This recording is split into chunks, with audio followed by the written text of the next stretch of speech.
Assalamualaikum, salam sejahtera dan bersama saya Ihsan Dahlia dari World Trade Center Kuala Lumpur dan ini untuk cerita dan pastinya sejak petang tadi kita mendapat perkabaran dan juga berita berkaitan dengan gangguan bekalan air tidak berjadual di 7 wilayah bermula 6 petang hari ini. Dan kalau mengikut kiraan saya mungkin dalam tempoh 2020 ini kali yang ke-7 ataupun kali yang ke-6 sebenarnya gangguan bekalan air ini berlaku di Lembah Kelang dan juga Selangor dan juga lanjutan pengumuman daripada Lembaga Urus Air Selangor ataupun LUAS berhubung pencemaran bau seakan pelarut sebenarnya di Sungai Selangor. Pengurusan Air Selangor Sdn Bhd yang mana ingin memaklumkan henti tugas loji rawatan air Sungai Selangor bagi fasa 1, fasa 2, fasa 3 dan juga rantau panjang berikutan pencemaran sumber air di Sungai Selangor pada pukul 12.45 tengah hari ini dan juga sehingga jam 2.30 petang tadi sebenarnya pencemaran di muka sauk LRA rantau panjang pada tahap 8 ton dan juga LRA SSP 1, 2 dan 3 pula pada tahap 4 ton. Itu satu kenyataan yang dikeluarkan hari ini oleh Air Selangor, Pengurusan Air Selangor Sdn Bhd. Dan kita nak terus saja bersama dengan rakan setugas Faris Azman yang kini berada di lokasi. Faris, saya tahu Faris begitu sibuk hari ini apabila tadi membuat juga cross ataupun lintas langsung menerusi media sosial di Astro Awani, tetapi perinciannya bagaimana dan juga difahamkan Faris antara media pertama yang sampai ke lokasi berkenaan dan sempat membuat temu bual. Faris. Baik, terima kasih Ihsan. Ya, kami berada di sini antara agensi berita yang pertama selepas kami mendapatkan maklumat yang lebih jelas daripada pihak Kementerian Alam Sekitar dan Air di manakah punca pencemarannya, sebab kami sebenarnya tadi on the way dalam perjalanan pergi ke LRA sebelum ini. Yang tugas itu adalah LRA yang kami pernah pergi ke sana. Pada masa yang sama apabila lanjut daripada pihak KASA sendiri, iaitu pencemaran dipercayai dari lokasi ini, iaitu Taman Velox di Rawang berhampiran dengan Bandar Tasik Puteri. Anda boleh lebih kurang Bandar Tasik Puteri di atas, tetapi di belakang, di bawah sedikit secara geografinya adalah Taman Velox Rawang ini. Dan ini antara kawasan punca pencemaran air apabila ada satu parit itu sebenarnya dikesan bau solvent, bau larutan yang kuat, dan apabila mereka menggunakan karbon dan begitu juga anggota kuasa daripada SPAN, daripada dalam berada di sini, AIK juga berada di sini untuk lihat dan adakah ini adalah punca sebenar. Itu yang dilakukan begitu dengan KL dalam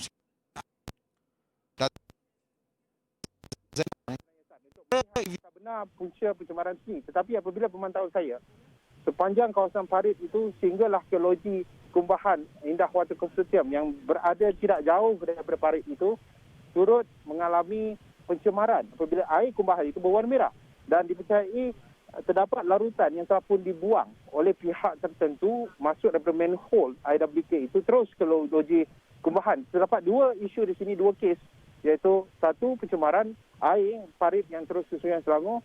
Yang kedua, pencemaran air Kumbahan di IWK berhampiran di Taman Velox sini, Ihsan.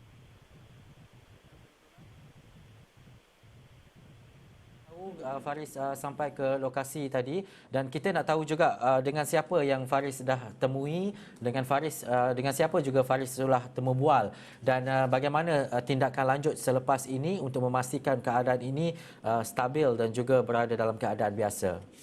Baik, sudah itu kita bersama dengan Ketua Setiausaha Kementerian Alam Sekitar Air iaitu Datuk Seri IR Insinyur Dr. Zaini Ujang.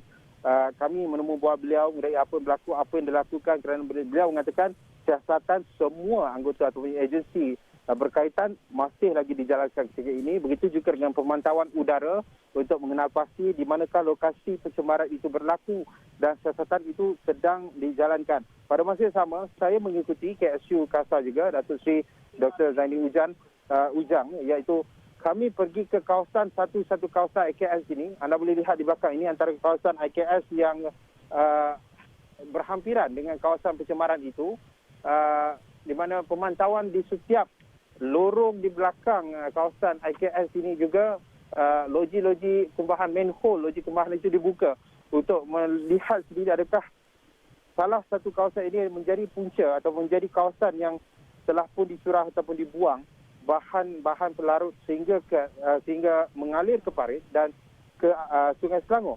Ini yang sedang dijalankan kecil ini. Secara eksklusif sebenarnya, Ihsan, kami bawakan dari on the ground.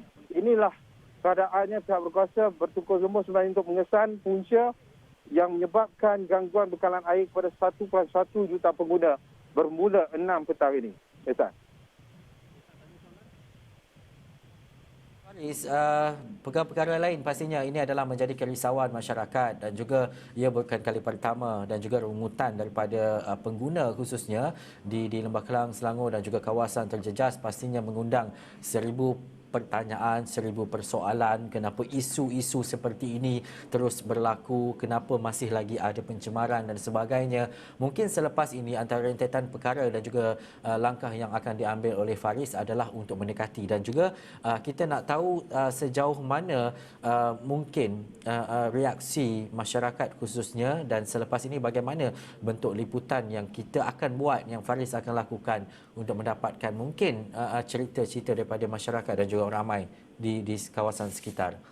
Baik, dia sudah ada beberapa perkara di sini, Hasan. Sebab kita tahu bahawa pihak berkuasa sedang melakukan yang terbaik. Mereka melakukan, begitu juga bagi Kerajaan Negeri Selangor telah meningkatkan denda sehingga RM1 juta pada 9 November lepas dalam rang undang-undang yang berkaitan dengan pencemaran air. Itu satu isu. Isu yang kedua, bagaimana perkara ini berlaku siapa dalangnya, itu satu perkara lain. Pada masa yang sama, seperti yang Isa katakan, rakyat sudah tentu ia terjejas seperti mana dalam tweet handle saya, kami tu ataupun saya tweet pada awal perjalanan daripada mula sehinggalah sekarang, boleh katakan ramai yang mengeluh kerana perkara ini boleh katakan 12 kali, 13 kali ia berlaku dalam tempoh setahun. Jadi sudah tentulah ia memberikan satu impak yang sangat besar terutamanya kepada penduduk Selangor dalam PKPB, Selangor, KL dan beberapa kawasan-kawasan yang terjejas dalam PKPB yang dilaksanakan dalam tempoh 4 minggu ini. Itu satu isu. Satu isu lagi sebenarnya, San. Pemerhatian saya di sekitar kawasan-kawasan perindustrian di Taman Velok sini juga mendapati ada beberapa kesalahan yang dilakukan. Seperti yang KSU Kasar tadi mengatakan, ada syarikat-syarikat ataupun kawasan-kawasan industri ini yang membuangkan sisa-sisa itu tidak mengikut prosedur yang ditetapkan. Jadi ini juga satu isu yang mungkin kita boleh rungkaikan juga, kita boleh bongkarkan perkara ini. Adakah mereka ini pada masa sama rakyat, pihak berkuasa dan juga pihak yang berkaitan dalam industri juga perlu bertanggungjawab untuk memastikan bukan hanya rakyat dan juga pihak berkuasa, malah mereka sendiri, perniagaan mereka tidak terjejas, tidak dikenakan kompaun dan mereka juga bertanggungjawab untuk memastikan tiada pencemaran air di sekitar kawasan industri terus ke kawasan Sungai Selangor. Ini antara area yang boleh kita laporkan dalam liputan saya nanti. Dan juga Faris, Faris antara yang terawal berada di sana dan juga kita membawakan perkembangan ini pastinya untuk melihat sendiri keadaan dan juga situasi. Tapi tadi dalam visual yang ditunjukkan menerusi buletin awal ni ada sampel air itu diambil dan perkara itu pastinya dibawa ke Makmal dan untuk mendapatkan butiran lanjut berkaitan dengan apa sebenarnya bahan dan juga sumber yang ada dalam pencemaran berkenaan. Tetapi Faris, kita nak melihat kepada selain daripada kita melaporkan apa yang berlaku, bagaimana kita dan juga Faris selaku wartawan membawakan kepada penonton khususnya dan juga orang ramai berhubung dengan perkara ini. Kenapa kita meletakkan story ini ataupun berita ini dan juga kenapa kita menyatakan apa yang berlaku dalam keadaan situasi semasa terutamanya melibatkan Air Selangor. Baik, Ustaz, kerana ini adalah actual event. Ini adalah perkara yang berlaku on the ground. Ini adalah perkara yang perlu rakyat tahu. Pada masa yang sama, pihak berkuasa sebenarnya apabila saya sampai tadi, mereka juga memberikan kerjasama yang sangat baik kerana mereka juga mengalami masalah yang sama. Kerana kalau kita tahu ramai rakyat mengeluh dan sudah tentu tunding-menunding jari itu dan sebagainya, itu berlaku. Itu tidak boleh kita elakkan dan sebagainya. Pada masa yang sama, ini adalah realiti. Sebagai wartawan, kita nak melihat apa realiti yang berlaku. Pada masa yang sama juga, pihak berkuasa sedang menjalankan tugas mereka, rakyat juga menjalankan tugas mereka dan juga pihak yang saya katakan tadi, pihak pemain industri juga menjalankan tugas mereka. Ini adalah satu pengajaran juga yang kami bawakan daripada secara langsung dari kawasan ini yang tidak boleh buat. Ini juga antara pendedahan yang dilakukan oleh pihak penguatkuasa. Ada sebab perkara ini terlalu panjang ia berlaku dan sudah sampai masanya sebenarnya, San. Perkara ini perlu dinoktahkan kerana pelbagai pihak sedang melakukan yang terbaik, tetapi ada pihak yang mengingkarkan arahan-arahan dan SOP mengenai dengan pembuangan sisa dan sebagainya. Punca ini ataupun perkara ini tidak akan terhenti jika sebagai wartawan kita tidak mendedahkan perkara ini kepada rakyat dan rakyat juga menjadi mata dan telinga. Dan selepas ini mungkin rakyat yang melihat langsung kami tadi, apabila melihat di kawasan mereka, sudah situ mereka akan melaporkan kepada pihak berkuasa. Ini antara proses untuk kita memastikan perkara atau isu pencemaran air ini dapat dihentikan sebenarnya, Ustaz. Baik, terima kasih Faris Azman, dan kita bawakan perkembangan. Anda boleh tonton Awani 7.45 untuk dapatkan laporan penuh dan pastinya lebih details dan juga lebih terperinci. Kami bawakan rangkuman apa yang dilakukan oleh Faris Azman yang berada di lokasi berhubung dengan gangguan bekalan air tidak berjadual di 7 wilayah yang bermula 6 petang hari ini berikutan pencemaran sumber air mentah. Dan seketika nanti kita akan ke Johor bersama Nur Akilah Omar. Ada cerita dari sana.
Baik, kita nak terus saja ke Johor Bahru bersama Nur Akilah Omar, dan juga kita ketahui bahawa Johor laksana PKPB dan beberapa SOP diubah dan juga sekatan jalan raya telah pun dilaksanakan, dan juga nak melihat kepada keadaan dan juga situasi terkini berkaitan dengan keseluruhan di Johor dan juga terutamanya di Johor Bahru yang melibatkan antara kawasan dan juga tempat-tempat tumpuan khususnya. Akilah, bagaimana dapatan Akilah hari ini membuat tinjauan bersama dengan Ketua Polis Negeri juga difahamkan, tetapi bagaimana situasi dan juga keadaan pada peringkat kawalan pergerakan dan juga sekatan jalan raya ini dilaksanakan di Johor khususnya?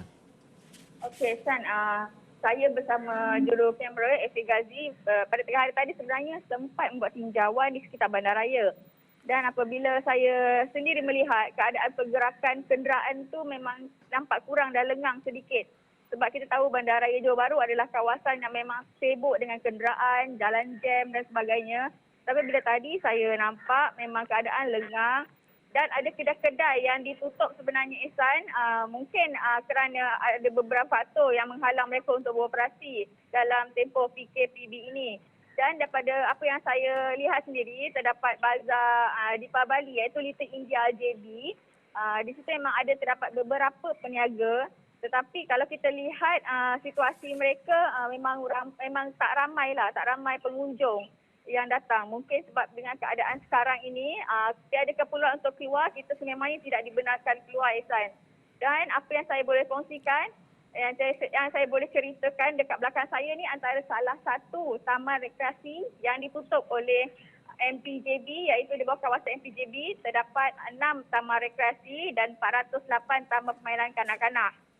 Kawasan ini memang ditutup daripada orang awam dan pengunjung untuk datang kerana dalam tempoh PKPB ini kawasan-kawasan rekreasi sememangnya antara yang tidak dibenarkan untuk pengunjung datang dan melakukan aktiviti rekreasi.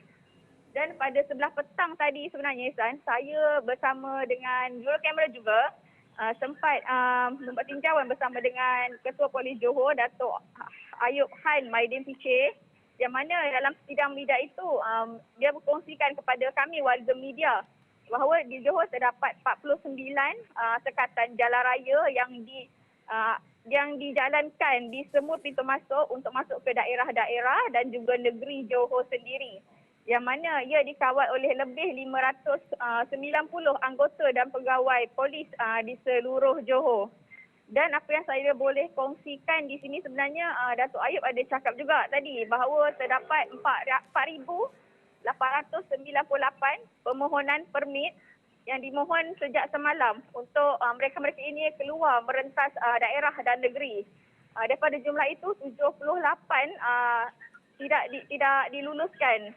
Dan mereka-mereka yang telah diluluskan permit mereka untuk meneruskan merentas negeri dan daerah ini adalah mereka-mereka yang berkeperluan, ada rawatan, ada perubatan, perlu mengikuti rawatan dan perubatan serta ada sebab yang munasabah yang dibenarkan oleh MKN sendiri, San.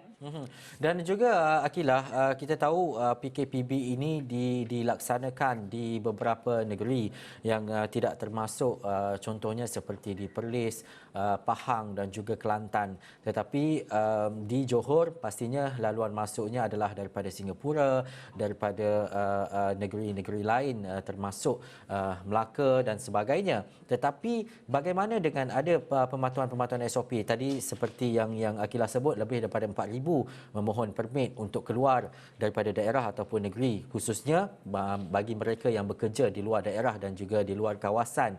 Bagaimana, apa lagi antara alasan-alasan mungkin yang dinyatakan oleh polis yang diberikan oleh penduduk dan juga mereka yang memohon permit berkenaan, Akilah? Antara mereka selain bekerja ni mereka ada mungkin ada rawatan atau kecemasan untuk balik kampung. Misalnya ada kematian ataupun ada hal-hal kecemasan berkaitan dengan kesihatan, nak membawa anak ke hospital luar daripada negeri Johor mungkin. Itu salah satunya. Dan saya ada juga bertanya kepada Datuk Ayub tadi, bagaimana dengan situasi bila satu kenderaan hanya dibinakan 2 orang. Tetapi Datuk Ayub ada menjelaskan bahawa ia bergantung kepada situasi. Kerana kadang-kadang apabila ibu bapa keluar, mereka akan terpaksa membawa anak kecil. Dan anak kecil ini memerlukan rawatan di sekitar daerah contohnya. Macam keadaan situasi itu, dia dibenarkan untuk melepasi sekatan jalan raya yang berada di situ. Dan ada satu lagi situasi apabila terdapat lebih daripada 2 orang, mengikut jenis kenderaan. Sekiranya kenderaan yang digunakan adalah MPV atau sebagainya lebih besar daripada kereta sedan, jadi boleh lebih daripada 2, bergantung kepada keperluan dan situasi serta alasan yang mereka gunakan untuk melepasi sekatan-sekatan ini. Kila, kalau di wilayah persekutuan di Selangor dan juga di Putrajaya telah beberapa minggu sebenarnya kita melaksanakan PKPB dan juga kita tahu kawasan dan juga lokasi diadakan sekatan jalan raya dan sebagainya. Menerusi tinjauan Akilah, bagaimana struktur dan juga bagaimana pemantauan oleh pihak berkuasa khususnya di kawasan-kawasan tertentu dengan 49 yang dimaklumkan oleh Kila dilakukan sekatan jalan raya ini? Keadaan di sini macam tadi pagi saya pergi kerja sendiri, saya sendiri membuat tinjauan, melihat bagaimana penguatkuasaan yang dijalankan oleh anggota berkuasa seperti MPJB, Rela dan juga PDRM sendiri. Apabila saya dalam perjalanan tu memang nampaklah beberapa kenderaan atau kereta polis dan kereta penguatkuasa ni berada di jalan raya. Bermakna mereka membuat pemantauan sebenarnya.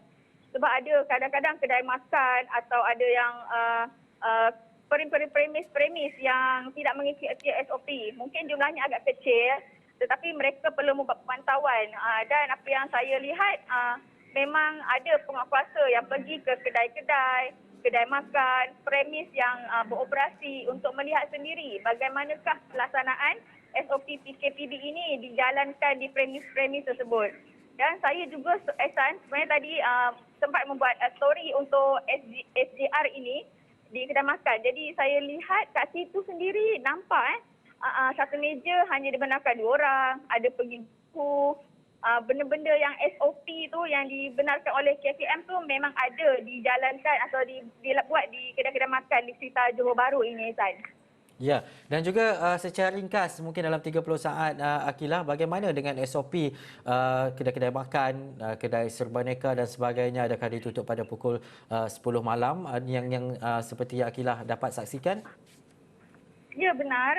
Sebab malam tadi pun kita ada pembuat berjalan untuk melihat sendiri bagaimanakah pemantauan. Walaupun kita tak buat story, tapi daripada pemerhatian kita memang nampaklah macam kedai-kedai bila pukul 9.30 tu dia memang dah siap-siap untuk tutup. Supaya memang mengikuti SOP. Baik, terima kasih Akilah, dan pastinya ke perkembangan lanjut nanti kita akan bawakan. Ada juga berita-berita yang dibawakan oleh Nur Akilah dan juga Wakil Esok Awani di Johor. Terima kasih kepada anda yang menonton. Ini cerita saya Sanaya. Assalamualaikum dan jumpa lagi.